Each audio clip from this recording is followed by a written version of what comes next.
하나님 말씀을 함께 보겠습니다. 우리 로마서 8장 33절로 34절이 되겠습니다. 우리 다 같이 함께 읽겠습니다. 시작. 누가 능히 하나님께서 택하신 자들을 고발하리요? 의롭다 하신 이는 하나님이시니 누가 정죄하리요? 죽으실 뿐 아니라 다시 살아나신 이는 그리스도 예수시니 그는 하나님 우편에 계신 자요 우리를 위하여 간구하시는 자신이다. 아멘. 우리는 지난 시간에 매우 중요한 말씀을 함께 상고했습니다.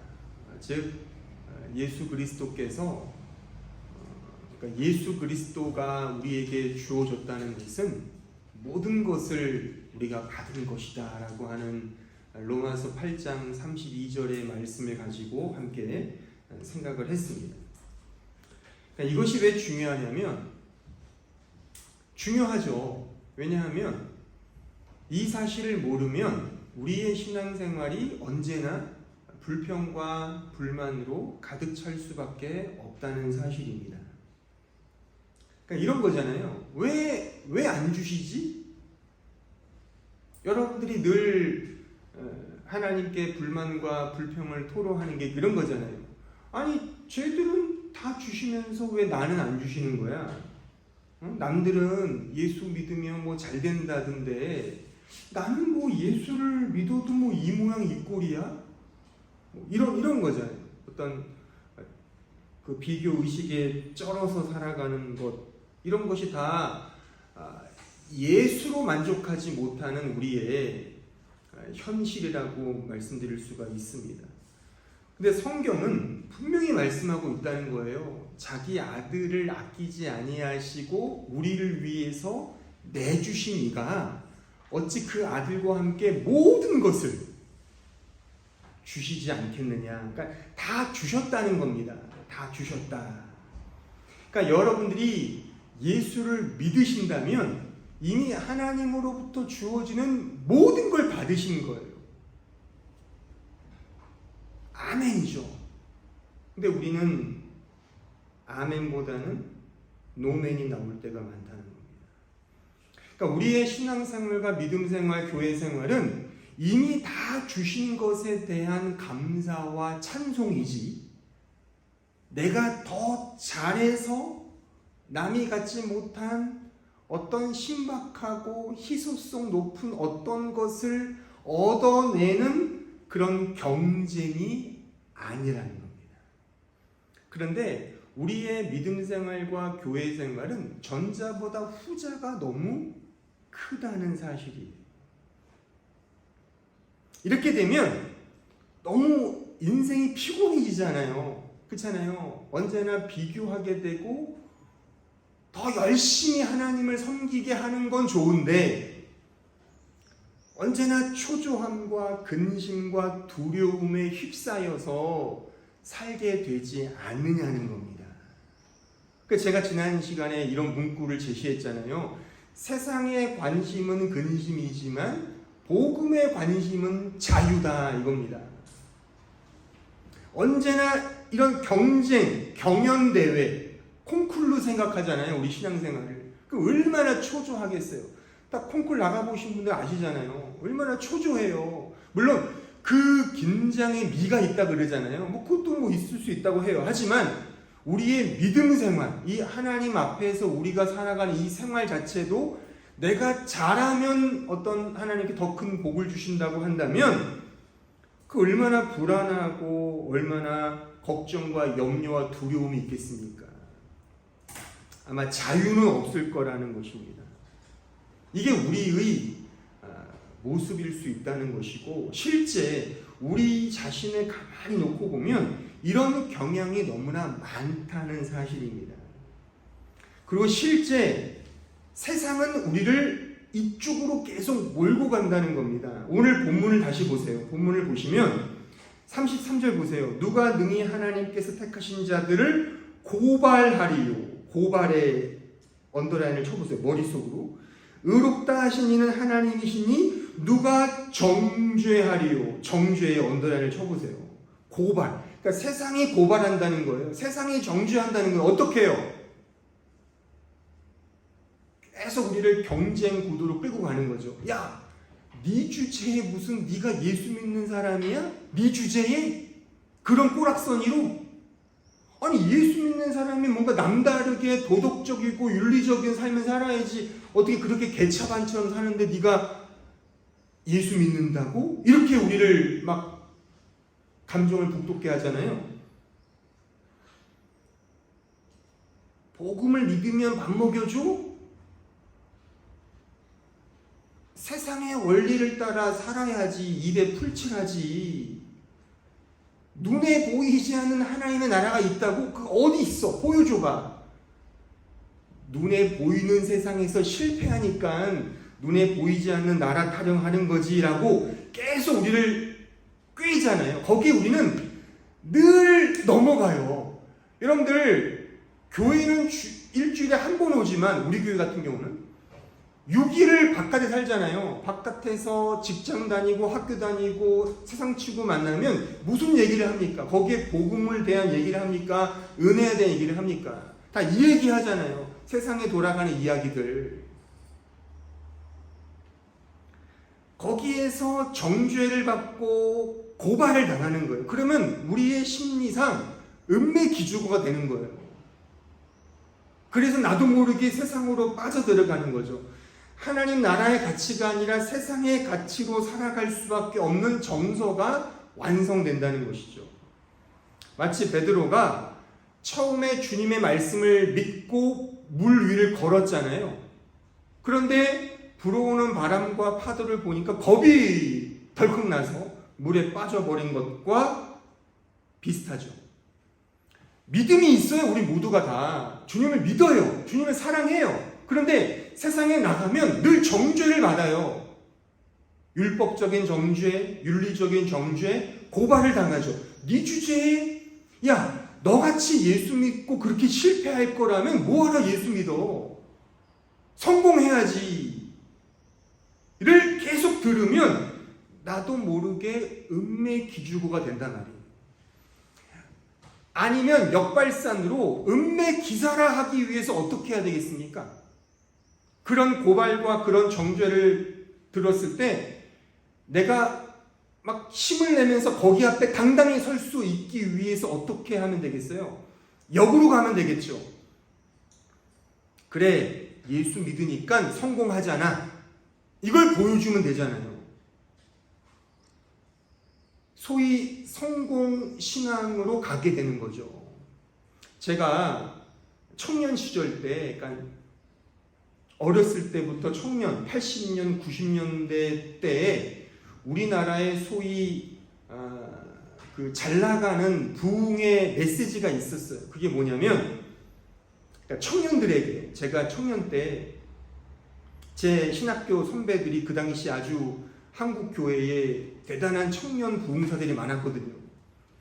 막 우리가 아는 막 블로블로 그런 부흥사가 아니라 매우 논리적인 말씀을 근거로 하여 청년들에게 불을 지폈던 그런 부흥사들의 메시지가 뭐였냐면 이런 거였어요.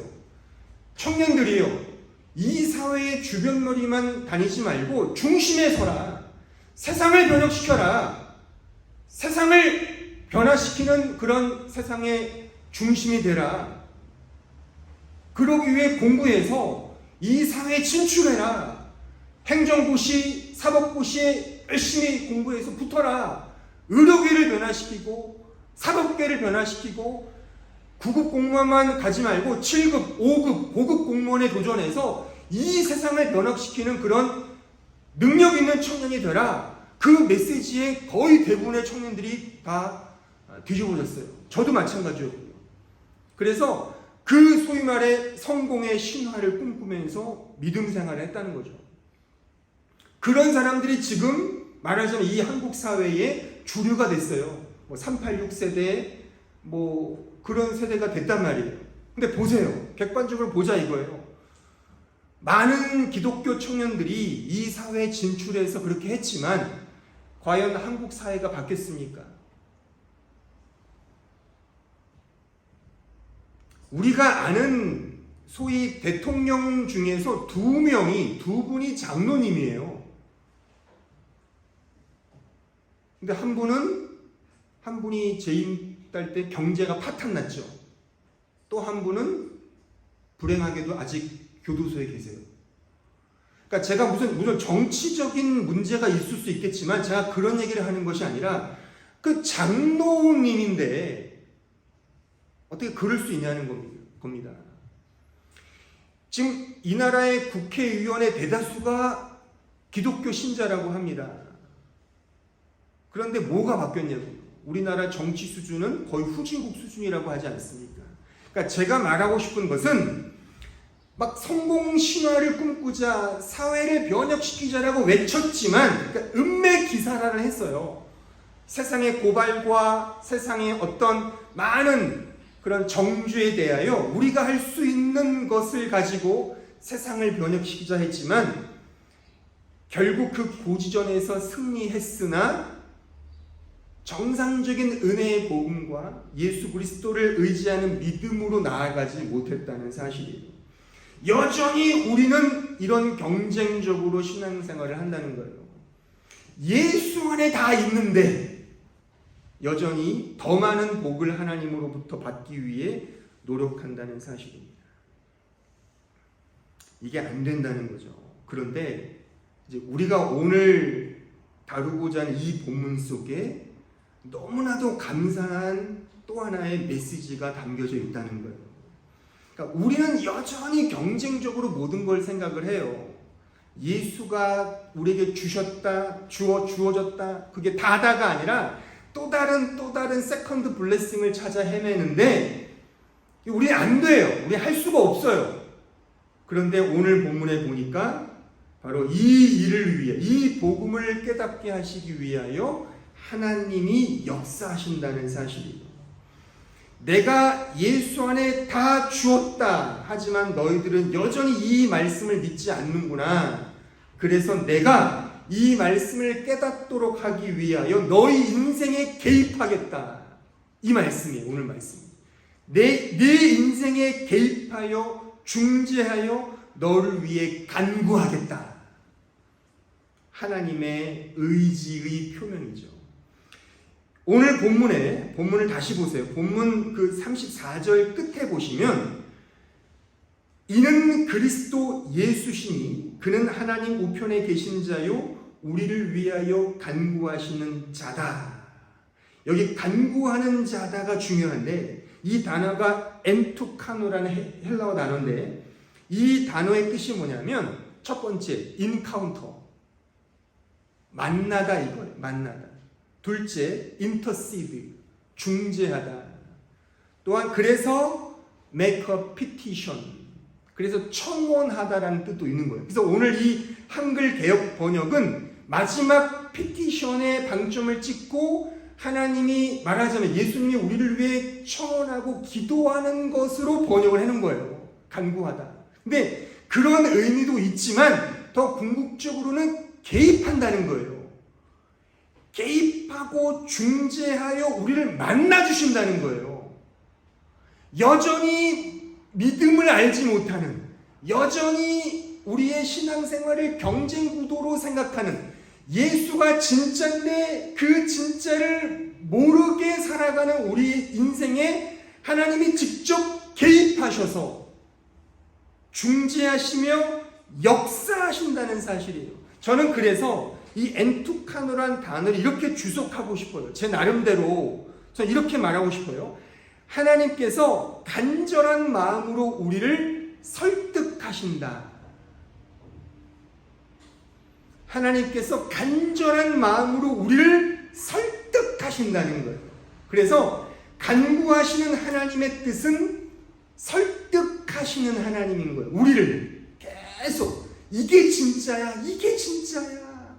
예수가 진짜야, 복음이 진짜야, 눈에 보이는 세상이 진짜가 아니야를 하나님은 우리 인생에 개입, 엔투카노, 개입하셔서 중재하셔서 우리를 만나셔서 이걸 설득시키신다는 거죠. 설복시키신다는 거예요. 우리 인생에 찾아와서 예수의 복음이 진짜야 라고 말이죠. 자, 그러면 어떻게 우리를 설득시키는가?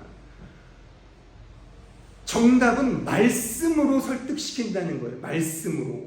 왜요? 우리를 강압적이거나 강제적으로 하지 아니하시고 우리의 수준에 맞추셔서 하시는데, 그게 말씀으로 우리를 중재하시고 설득시키신다는 사실입니다. 우리의 수준에 맞추시는 게 말씀이라는 거예요. 자, 시편 103편 13절을 보십시오. 아버지가 자식을 긍휼히 여김같이 여호와께서는 자기를 경외하는 자를 긍휼히 여기시나니 이는 그가 우리의 체질을 아시며 우리가 단지 먼지뿐임을 기억하신다. 우리의 체질을 아신대. 우리의 존재를 아신다는 거예요. 그래서 이런 우리의 수준을 아시기 때문에 말씀으로 우리를 설득시키시고 설복시키신다는 그런 말씀인 겁니다. 우리의 수준이 어떤데요? 우리는 언제나 두 마음이 있잖아요. 두 마음. 그러니까 신자를 의미하는 거예요. 신자 한편으로는 하나님을 사랑해요. 하지만 동시에 또 다른 마음이 세상을 사랑하는 마음이 있어요, 신자에게도. 근데 여전히 세상은 우리를 정죄하고 고발해서 우리를 언제나 하나님께로 가게 하기보다 세상을 향하여 가게 한단 말입니다. 그런 두 마음이 있는 우리에게 하나님은 말씀으로 설득하신다는 거예요. 자, 로마서 7장 21절에 가보십시오. 그러므로 내가 한 법을 깨달았노니 곧 선을 행하기 원하는 나에게 악이 함께 있는 것이로다. 내 속사람으로는 하나님의 법을 즐거워하되 내 지체 속에서 한 다른 법이 내 마음의 법과 싸워 내 지체 속에 있는 죄의 법으로 나를 사로잡는 것을 보는도다. 신자를 말하는 거예요. 어떤 사람들은 이걸 불신자라 말하는데 그렇지 않습니다. 신자를 의미하는 거예요. 신자의 마음에 두 마음이 있는 거예요. 이런 두 마음이 있는 우리의 체질을 하나님은 아신단 말이에요. 그러니까 눈에 보이는 것을 갖다 들이대면 우리는 언제나 하나님께로 가지 않고 자기 의로 간다는 말이죠. 그런 속성이 있다는 거예요. 그래서 눈에 보이는 식으로 하나님이 역사하지 않으신다는 거예요. 눈에 보이고 세상적으로 와닿는 것으로 주님이 보여주시면 우리는 반드시 그걸 통해 하나님께로 가는 것이 아니라 그걸 통해 인간으로 간다는 거예요. 자기 의로 간다는 것입니다. 그게 우상이라고 하잖아요, 성경에서. 왜 성경에서 하나님께서 우상을 만들지 말라라고 하신 말씀 뭐예요? 그냥 이런 어떤 돌덩어리 만들어 놓으라 그런 의미겠지만 눈에 보이는 건 다 우상이라는 거예요. 이 세상에 있는 모든 것 다 우상이라는 거예요. 보세요, 여러분들. 이스라엘 백성들이 출애굽한 이후에 광야에 가서 그들이 금송아지를 만들었잖아요. 왜요? 너무 이렇게 인간을 그렇게 형상화시키고자 하는 욕망이 있어요. 그게 본성이거든요. 금송아지를 만들어 놓고 그들이 그 금송아지를 뭐라 불렀습니까? 바알 신이요, 아세라 신이요. 아니, 그렇게 부르지 않았어요. 이 금송아지가 하나님이야. 우리를 애국 땅에서 해방시켜준 그 하나님이야. 이 하나님을 찬양하자라고 했단 말이에요. 그러면 그 이스라엘 백성들의 의도와 속내는 충분히 이해가 돼요. 그렇죠? 하나님이었다니까요, 그게. 근데 하나님은 그것을 우상이라고 명하시고 그걸 심판하셨어요. 왜 그렇게 하셨습니까?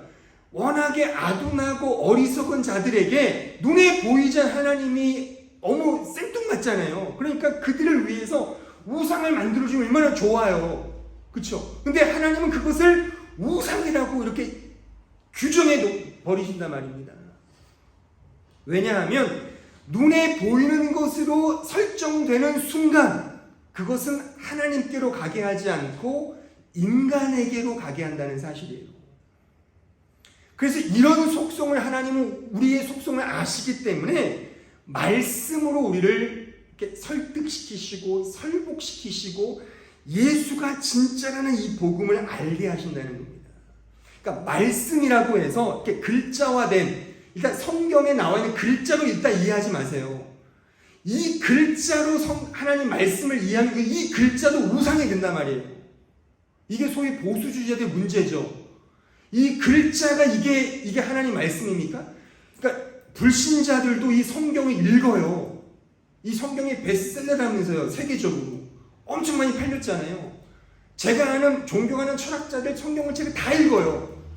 저보다 더 잘 알아요. 근데 이 성경을 통해, 이 글자를 통해 예수를 몰라요. 그런 사람에게 이 성경책은 우상이죠. 그렇죠? 우상인 겁니다. 그러니까 글자가 중요한 것이 아니라 이 글자를 통해 하나님의 뜻을 아는 게 중요하죠. 예수를 만나는 게 중요하단 말입니다. 근데 이거 보이지가 않잖아요. 그 보이지 않는 말씀으로 하나님이 역사하신다는 사실입니다. 보이는 것은 틀림없이 자기 의를 드러내는 방향으로 가게 합니다. 우상이 되게 해요. 우상. 그게 중요한 것이 아니라 눈에 보이지 않는. 그러니까 하나님은 그래서 우리에게 언제나 눈에 보이지 않는, 매우 추상적으로 보이죠. 인간들이 볼 때 그런 방식으로, 그러니까 말씀으로 우리를 역사하시고 설득시키시고 설복시키신다는 사실이에요. 물론 이스라엘 백성들에게도 초반에는 눈에 보이는 가시적인 역사로 그들을 보여주셨죠. 예를 들면 홍해를 가른다든가 10가지 재앙을 보내셔서 눈에 보이잖아요. 막 파리떼가 몰려오고 메뚜기 떼가 몰려오고 막 물이 피로 바뀌고 막 이런 것들을 보면서 와, 진짜 하나님의 계시구나를 알았겠지만, 그들의 본래의 그들의 어떤 삶 속에는 광야죠. 광야의 생활 속에서는, 광야 40년 동안은 그런 이적과 기적이기보다 율법 말씀이죠. 말씀을 주시고 성막을 짓게 하시고 제사법을 주시죠. 이게 다 말씀이에요. 말씀. 그 말씀의 시대가 열린 것입니다. 지금의 우리 시대는 말할 것도 없겠죠. 지금 사실 예수님이 계십니까? 눈에 보여요? 하나님이 눈에 보여요? 안 보이잖아요. 하지만 이 기독교를 움직이는 힘은 다른 것이 아니라 바로 눈에 보이지 않는 하나님의 말씀이라는 사실입니다. 하나님은 말씀으로 우리를 설득하시고 말씀으로 간구하시며 말씀으로 애원하십니다. 인격적으로 예수가 진짜야 라고 하는 이 음성을 말씀을 통해 우리에게 가르쳐 주시는 거예요. 자, 디모데후서 3장 16절 17절을 보십시오. 모든 성경은 하나님의 감동으로 된 것으로 교훈과 책망과 바르게 함과 의로 교육하기에 유익하니 이는 하나님의 사람으로 온전하게 하며 모든 선한 일을 행할 능력을 갖추게 하려 함이라. 그러니까 이 하나님의 말씀은 교훈, 책망, 바르게 함과 의로 교육하기에 유익하다. 우리를 이렇게 설득시키시는 거잖아요. 이게 진짜야. 예수가 복음이야. 이것만이 진짜야 라는 사실을 계속 교훈과 책망과 바르게 함과 의로 교육하는 식으로 역사하신다는 사실이에요. 결국에 온전하게 만든다는 거죠. 무엇으로요? 말씀으로. 말씀. 히브리서 4장 12절을 보십시오. 하나님의 말씀은 살아있고 활력이 있어 좌우의 날선 어떤 검보다도 예리하여 혼과 영과 및 관절과 골수를 찔러 쪼개기까지 하며 또 마음의 생각과 뜻을 판단하신다. 이게 이제 우리에게는 매우 엄중한 말씀이겠죠. 그러니까 하나님의 말씀이 살아있는 거예요. 죽은 글자가 아니라는 거예요. 죽은 글자가 아닙니다. 단지 성경책이 하나님의 말씀이다. 맞죠? 근데 글자로서가 아니라 살아있는 말씀으로 나를 찔러 쪼갠다는 거예요. 어떻게 해요? 아까 말씀드린 경쟁 심리, 세속적인 것들, 이기적인 것들, 자기 욕망들을 끊임없이 째고 부순다는 사실이에요. 우리는 예수가 진짜다라고 말씀을 들으면 진짜인 이유를 보여주세요라고 한단 말이에요. 그런 게 있잖아요. 저도 그런 거 많이 들었어요. 예수가 살아있음을 보여달라. 그럼 믿겠다.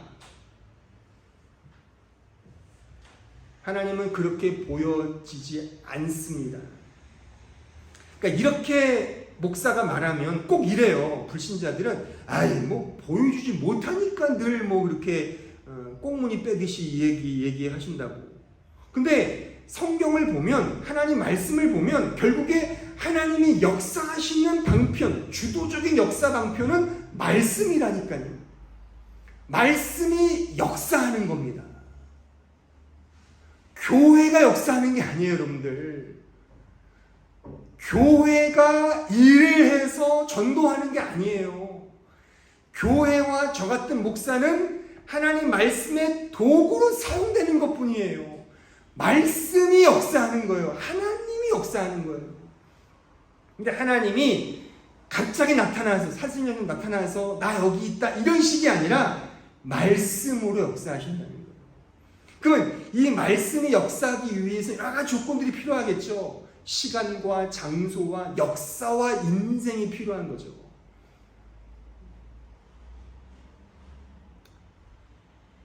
이 말씀이 살아서 운동력이 있어서 날선 검처럼 우리를 째고 부순다는 사실이에요. 우리의 죄성을 깨부순다는 사실입니다. 말씀으로 우리는 찢기고 깨지는 경험을 하는 거예요. 그게 하나님의 간구하심, 또한 이것이 우리를 위하시는 하나님의 사랑인 겁니다. 하나님의 말씀은 하나님의 사랑이에요. 하나님의 간구하심은 우리를 설득시키는 하나님의 사랑인 거예요. 근데 이 말씀이 우리를 깬대요, 찢는대요, 쪼갠대요.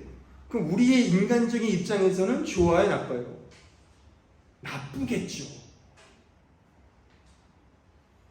따라서 말씀의 시간은 좋은 시간이 아닌 거예요. 인간적으로 말하면 여러분들에게 바늘방석에 앉게 하는 거예요.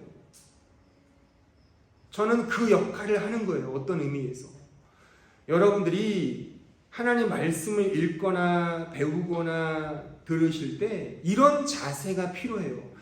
하나님 말씀이 나를 어떤 것을 교훈하시는가, 나를 어떤 것을 책망하시는가, 나를 어떤 것을 변화시키시는가. 변화되려면 옛 것을 버리는 거잖아요. 그 전제가 있는 거잖아요. 그러니까 이게 힘든 자리라니까요. 바늘망성이라는 사실, 내가 쪼개지는 시간인 거예요. 깨 부서지는 시간인 거예요. 그러니까 인간적으로 보면 좋은 게 아니에요. 근데 그게 영적으로는 좋은 거예요. 인간적으로는 너무 싫어요. 근데 영적으로 그거는 위로인 거예요. 인간적으로는 너무 싫고 괴로운 거예요. 하지만 영적으로는 그게 행복한 거예요. 이런 정말 변태 같은 그런 감정이 교차되는 거예요. 하나님 말씀을 통해 그 말씀 나를 이렇게 변화시키고 설득시켜 가는 거예요. 이것이 하나님의 사랑인 것입니다. 말씀으로 나를 깨부수시는 그 하나님의 역사가 하나님의 사랑으로 여겨지십니까? 이 부분을 오늘 말씀을 통해 고민하셔야 돼요. 하나님의 말씀은 반복합니다. 우리를 간구하시는 하나님의 역사예요. 우리를 설득시키신다고. 근데 그 하나님의 말씀의 간섭은, 개입은 우리의 자아의 죽음을 의미하고 나의 부인을 의미하며 나의 깨어짐과 쪼개짐을 의미한단 말입니다. 그러므로 오늘 적용하셔야 돼요. 과연 하나님의 말씀이 나의 어떤 부분을 지금 쪼개고 있는가? 이런 것들을 말씀을 통해 적용받지 못하면 그 말씀을 듣는 자가 아닌 거예요. 그러니까 세상적으로 말하는 그냥 좋은 말씀, 따뜻한 말씀, 위로의 말씀은 아닌 거예요. 그런 의미에서 말씀이 여러분들을 도전해야 되는데, 아까 말했던 고지전처럼 이 세상을 변혁시키세요 이런 자기 의를 드러내는 식의 도전이 아니라 우리를 죽이는 도전, 십자가를 지는 도전, 자기를 부인하는 도전, 이렇게 가야 한단 말입니다. 그러니까 이거는 싫은 거예요. 하지만 이 길로 우리를 몰고 가시는 거예요. 그래서 정답, 예수가 진짜다, 예수가 우리 복의 전부야를 우리 입술을 통해서 받아내시는 거예요. 하나님이 그 일을 우리의 인생 속에서 지금 행하고 계시는 거예요. 말씀으로 나를 깨부수시는 그 하나님의 역사가 과연 하나님의 따뜻한 사랑으로 여겨지시는가를 한번 곰곰이 생각해 보시면서 한 주간 얼마나 하나님의 말씀이 나를 깨고 부수는지를 한번 잘 연상해 보세요. 오늘 말씀을 통하여 그 자리가 복된 자리인 겁니다. 그냥 마냥 좋고 아무 생각 없이 그냥 이렇게 왔다 갔다 하는 신앙생활은, 그거는 예수가 진짜다를 몸소 실천하며 살아가는 신자가 아닌 거예요. 예수가 진짜면 우리 자신은 힘든 거예요. 왜요? 말씀이 나를 계속 개혁시키시니까, 나를 책망하니까, 나를 교정하니까, 나를 설득하니까요. 그 자리로 계속 몰려가는 것이 바로 은혜의 자리인 것입니다. 이 사실을 기억하시면서 한 주간 하나님 말씀 나를 어떻게 어거하시는지를 말씀을 통해 잘 기억하시면서 믿음으로 승리하는 우리 모두가 되기를 진심으로 바랍니다.